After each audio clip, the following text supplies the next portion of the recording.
주님 일행은 이제 갈릴리에서 떠나서 남쪽 유대 지경으로 이동하셨습니다. 우리가 갈릴리와 유대 지방 사이에 이제 참 수백 년간 혼혈이 이루어져서 마치 이민족처럼 되어버렸던 사마리아 땅이 있는 것을 알고 있습니다. 바로 그 사마리아 땅을 경계로 해서 그 아래는 유대 지경이다 이렇게 부르게 됩니다. 그리고 이제 여기서부터 동쪽으로는 옛 시대로는 암몬족 속의 땅입니다. 오늘날의 요르단이라는 국가로 되어져 있는 곳입니다. 요단 동편으로도 이동하셨습니다. 이렇게 주님이 가시는 곳마다 역시 많은 무리들이 모여들었습니다. 주님께서는 이들에게도 전례대로 가르치셨습니다. 즉 앞에서 가르치신 가르치심을 이 새로운 회중에게도 가르치셨던 것입니다.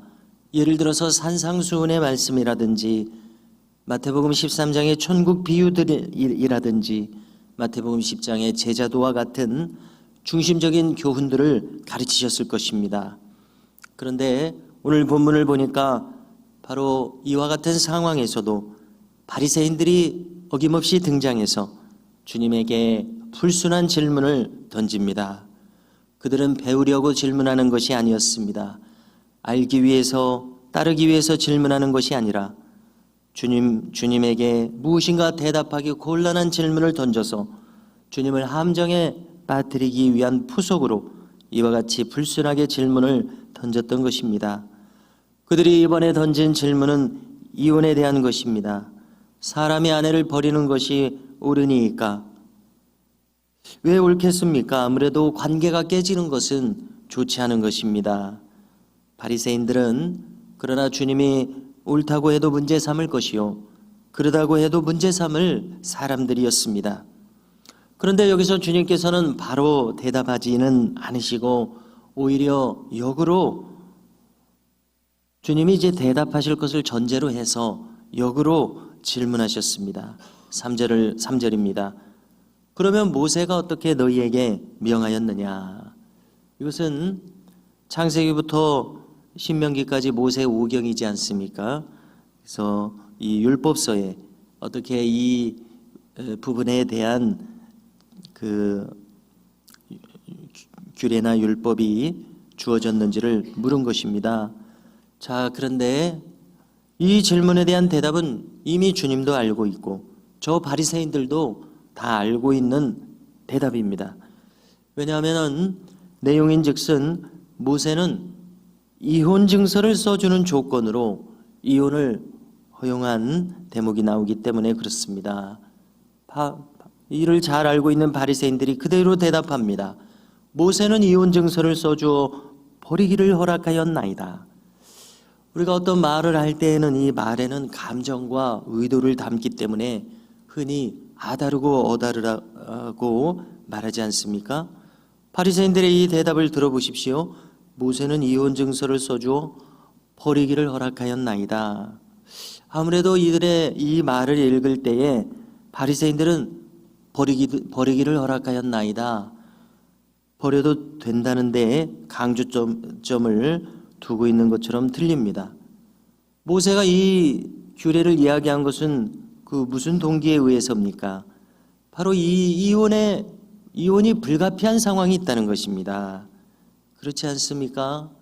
복잡한 삶 가운데서, 결혼 생활 가운데서 이혼의 불가피성, 그래서 할 수 없이 이혼해야 되는 경우에 이혼 증서를 써주도록 그렇게 했던 것인데, 바리새인들은 이것을 곡해해서 이혼을 해도 좋다는 식으로 정당화하는 방향으로 이것을 이해하는 발언을 하는 것으로 생각이 됩니다. 즉 얼마든지 아내를 버려도 좋다는 식으로 이해하고 있다고 생각됩니다. 이에 주님께서는 5절에서 왜 이혼 증서를 써주는 조건으로 이혼을 허락했는지를 그 배경을 이야기하십니다. 이렇게 말씀하십니다. 이르시되 너희 마음이 완악함으로 말미암아 이 명령을 기록하였거니와. 그리고 쭉 말씀하시고 결론을 내리시기를 9절입니다. 그러므로 하나님이 짝지어 주신 것을 사람이 나누지 못할지니라 말씀하십니다. 그래서 복음서에서도 이 말씀을 하시지만은 우리는 창세기에 올라가면은 이미 아담과 하와에 대해서 하나님께서 이미 하신 말씀을 그대로 되풀이하신 말씀임을 알 수 있습니다. 고대의 여성의 인권은 오늘날과 비할 바가 아닙니다. 더구나 이혼한 여자는 그 인권을 자신의 부친으로부터 또 자신의 남편으로부터도 이제 떨어지게 되므로 그 인권을 보장받기 어려웠습니다. 이때 이 여자의 신분을 확실하게 보장해 줄 수 있는 이혼 증서가 있다면 그녀의 신분은 함부로 다뤄지지 않고 보호받을 수 있었습니다. 즉 이혼 증서를 써준 것은 이혼을 적극적으로 허용하고자 함이 아니었습니다. 인간으로서 최소한의 생존을 보장하기 위한 인권적인 측면, 보호하는 측면이 있었던 것입니다. 자, 그러나 언제나 사람들은 어떠한 기준을 악용하기 좋아합니다. 사람들은 이 율법 조항을 악용했습니다. 이혼을 정당화하는 수단으로 남용해 버렸습니다. 그래서 아내를 마음대로 버리는데 이 조항을 이용하는 겁니다. 그래서 저들의 마음이 완악하다고 하는 것은 바로 이 점을 두고 하신 말씀이었습니다. 복잡한 인간의 삶 속에서 이혼에는 다양한 동기들이 있을 수 있습니다. 극단의 경우를 살핀다면은 가령 남편 일방이 악행으로 일관하고 있습니다.